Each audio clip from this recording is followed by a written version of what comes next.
ರಾಜ್ಯದಲ್ಲೂ ರಾಜ್ಯಪಾಲ ವರ್ಸಸ್ ಸರ್ಕಾರ ಎನ್ನುವಂತಾಗಿದ್ದು ಸಂಘರ್ಷಕ್ಕೆ ಸಿದ್ಧ ಅಂತ ಸಿಎಂ ಸಿದ್ದರಾಮಯ್ಯ ಹೇಳಿದ್ರು. ಏಜಿಗೆ ತುರ್ತಾಗಿ ದೆಹಲಿಗೆ ತೆರಳುವಂತೆ ಸಿಎಂ ಸೂಚನೆಯನ್ನ ನೀಡಿದ್ದು ನಾಳೆ 11-15 ತನಕ ರಾಜ್ಯಪಾಲರಿಗಾಗಿ ಕಾಯುವುದು. ಒಂದ್ ವೇಳೆ ಬಾರದಿದ್ರೆ ಸುಪ್ರೀಂ ಕೋರ್ಟ್ ಮೆಟ್ಟಿಲೇರಲು ತೀರ್ಮಾನವನ್ನ ಮಾಡಿದ್ದು ಸುಪ್ರೀಂ ಸಾಂವಿಧಾನಿಕ ಪೀಠದಲ್ಲೇ ಇತ್ಯರ್ಥಕ್ಕೆ ತೀರ್ಮಾನವನ್ನ ಮಾಡಲಾಗಿದೆ. ಹೈಕಮಾಂಡ್ ಜೊತೆ ಚರ್ಚಿಸಿ ಸಿಎಂ ಖಡಕ್ ಸೂಚನೆಯನ್ನ ನೀಡಿದ್ದಾರೆ. ಒಟ್ಟಾರೆಯಾಗಿ ರಾಜ್ಯದಲ್ಲೂ ರಾಜ್ಯಪಾಲ ವರ್ಸಸ್ ಸರ್ಕಾರದ ಸಂಘರ್ಷ ಶುರುವಾಗಿದ್ದು ಸಂಘರ್ಷಕ್ಕೆ ಸಿದ್ಧ ಅಂತ ಸಿಎಂ ಸಿದ್ದರಾಮಯ್ಯ ಈಗಾಗಲೇ ಹೇಳಿದ್ದು ಏಜಿಗೆ ತುರ್ತಾಗಿ ದೆಹಲಿಗೆ ತೆರಳುವಂತೆ ಸಿಎಂ ಸೂಚನೆಯನ್ನು ಕೂಡ ನೀಡಿದ್ದಾರೆ. ಒಟ್ಟಾರೆಯಾಗಿ ರಾಜ್ಯದಲ್ಲೂ ಕೂಡ ರಾಜ್ಯಪಾಲರು ವರ್ಸಸ್ ಸರ್ಕಾರದ ಸಂಘರ್ಷ ನಡೆದಿದ್ದು ಸಂಘರ್ಷಕ್ಕೆ ಸಿದ್ಧ ಅಂತ ಸಿಎಂ ಸಿದ್ದರಾಮಯ್ಯ ಈಗಾಗಲೇ ಹೇಳಿದ್ದು ರಾಜ್ಯದಲ್ಲಿ ಒಟ್ಟಾರೆಯಾಗಿ ರಾಜ್ಯಪಾಲ ವರ್ಸಸ್ ಸರ್ಕಾರದ ಸಂಘರ್ಷ ಮುಂದುವರೆದಿದೆ.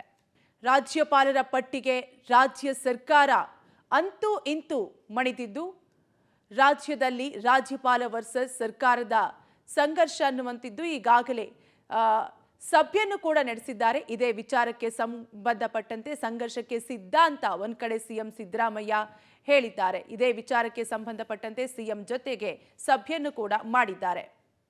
ನಿರ್ಣಯ ಮಾಡಿದ್ದೇವೆ. ಆ ಭಾಷಣವನ್ನು ರಾಜ್ಯಪಾಲರು ಓದಬೇಕು ಹಾಗೆ ಅಂತ ಹೇಳಿ ನಾವು ಅವ್ರಿಗೆ ವಿನಂತಿ ಮಾಡ್ತಕ್ಕಂಥದ್ದು ಇದೆ.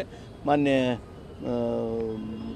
ಕಾನೂನು ಮಾರ್ಗದರ್ಶಕರು ಸಲಹೆಗಾರರಾದ ಪೊನ್ನಣ್ಣವರು ಏನು ಕೆಲವು ತಿದ್ದುಪಡಿ ಮಾಡಿದ್ದೇವೆ ಅದನ್ನು ರಾಜಭವನದ ಸಂಬಂಧಿತರಿಗೆ ಹಂಚಿಕೆ ಮಾಡಿಕೊಳ್ಳೋದಕ್ಕೆ ರಾಜ್ಯಪಾಲರ ಭೇಟಿಯಾಗೋದಕ್ಕೆ ಹೋಗಿದ್ದಾರೆ. ನಾಳೆ 11 ಗಂಟೆಗೆ ಜಂಟಿ ಅಧಿವೇಶನ ಪ್ರಾರಂಭ ಆಗಲಿದೆ. ಸನ್ಮಾನ್ಯ ಮುಖ್ಯಮಂತ್ರಿಗಳು, ಸ್ಪೀಕರು, ಕೌನ್ಸಿಲ್ ಚೇರ್ಮನ್ರು, ಸಂಸದೀಯ ವ್ಯವಹಾರದ ಸಚಿವನಾಗಿ ನಾವೆಲ್ಲ ಡೀಟೇಲ್ಸ್ ಕೊಡ್ತಾರೆ ನಮ್ಮ ಪ್ರತಿನಿಧಿ ರವೀಶ್. ರವೀಶ್, ಸಿಎಂ ಜೊತೆಗೆ ನಡೆದಂತಹ ಸಭೆಯಲ್ಲಿ ಏನೆಲ್ಲ ಚರ್ಚೆ ಆಯಿತು, ಏನೆಲ್ಲ ತೀರ್ಮಾನ ಮಾಡಲಾಗಿದೆ ಸದ್ಯಕ್ಕೆ?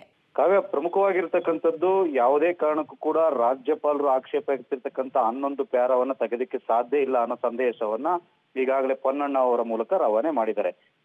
ಎರಡು ಅಂಶ ಪ್ರಮುಖವಾಗಿರ್ತಕ್ಕಂಥದ್ದು. ಅಂದ್ರೆ 2 ಅಂಶ ಅಂದ್ರೆ ಈ ಒಂದು ರಾಮ್ಜಿ ಕಾಯ್ದೆಯಲ್ಲಿ ಈ ಒಂದು ಭ್ರಷ್ಟಾಚಾರಕ್ಕೆ ಆಸ್ಪದ ಅನ್ನೋ ಒಂದು ಅಂಶವನ್ನ ತೆಗೆಯೋದು, ಜೊತೆಗೆ ಆ ಒಂದು ಗುತ್ತಿಗೆದಾರರ ಪರವಾದ ಕಾಯ್ದೆ ಅನ್ನೋದನ್ನ ತೆಗೆಯೋದು. ಈ 2 ಅಂಶಗಳನ್ನ ಮಾತ್ರ ಒಂದು ರೀತಿಯಲ್ಲಿ ಬದಲಾವಣೆ ಮಾಡೋದಕ್ಕೆ ರಾಜ್ಯ ಸರ್ಕಾರ ಮುಂದಾಗಿದೆ. ಆದ್ರೆ ಯಾವ ಒಂದು ಕೇಂದ್ರ ಸರ್ಕಾರದ ವಿರುದ್ಧ ಟೀಕೆ ಮತ್ತೆ ಬೇರೆ ಬೇರೆ ರೀತಿ ವಿಚಾರಗಳನ್ನು ಪ್ರಸ್ತಾಪ ಮಾಡಿದ್ವಿ ಅದನ್ನ ನಾವು ಯಾವುದೇ ಕಾರಣಕ್ಕೂ ಕೂಡ ತೆಗೆಯೋದಿಲ್ಲ ಅನ್ನೋ ಸಂದೇಶವನ್ನ ರವಾನೆ ಮಾಡಿದ್ದಾರೆ. ಹಾಗಾಗಿ ಅದನ್ನ ಈಗಾಗಲೇ ರಾಜ್ಯಪಾಲರಿಗೂ ಕೂಡ ಕಮ್ಯುನಿಕೇಟ್ ಮಾಡಿರ್ತಕ್ಕಂಥದ್ದು.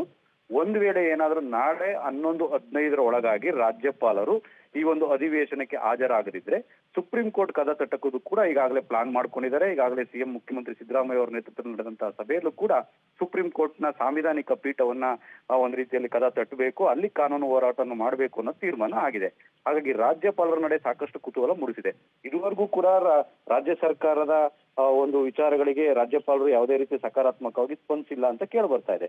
ಅಂದ್ರೆ ನಾನು ಬರ್ತೀನಿ ಅಂತಾನೂ ಹೇಳಿಲ್ಲ, ಬರಲ್ಲ ಅಂತಾನೂ ಕೂಡ ಹೇಳಿಲ್ಲ. ಹಾಗಾಗಿ ರಾಜ್ಯಪಾಲರ ನಡೆಯನ್ನ ನೋಡಿಕೊಂಡು ರಾಜ್ಯ ಸರ್ಕಾರ ಸಂಘರ್ಷ ಹಾದಿಯನ್ನ ಹಿಡಿಯೋದಕ್ಕೂ ಕೂಡ ಈಗಾಗಲೇ ಪ್ಲಾನ್ ಮಾಡ್ಕೊಂಡಿರ್ತಕ್ಕಂಥದ್ದು. ಯಾವುದೇ ಕಾರಣಕ್ಕೂ ಕೂಡ ಕೇಂದ್ರ ಸರ್ಕಾರದ ವಿರುದ್ಧ ಏನ್ ಟೀಕೆಗಳು ಮತ್ತೆ ಕೆಲವು ವಿಚಾರಗಳನ್ನ ಎತ್ತಿದ್ವಿ ಅದನ್ನ ನಾವು ಕೈ ಬಿಡೋದಕ್ಕೆ ಆಗೋದಿಲ್ಲ ಅಂತ ಕೂಡ ರಾಜ್ಯ ಸರ್ಕಾರ ಆಟಕ್ಕೆ ಬಿದ್ದಿದೆ. ಹಾಗಾಗಿ ತಕ್ಷಣಕ್ಕೆ ಇದು ಬಗೆಯಿರೋ ಲಕ್ಷಣಗಳು ಕಾಣಿಸ್ತಾ ಇಲ್ಲ.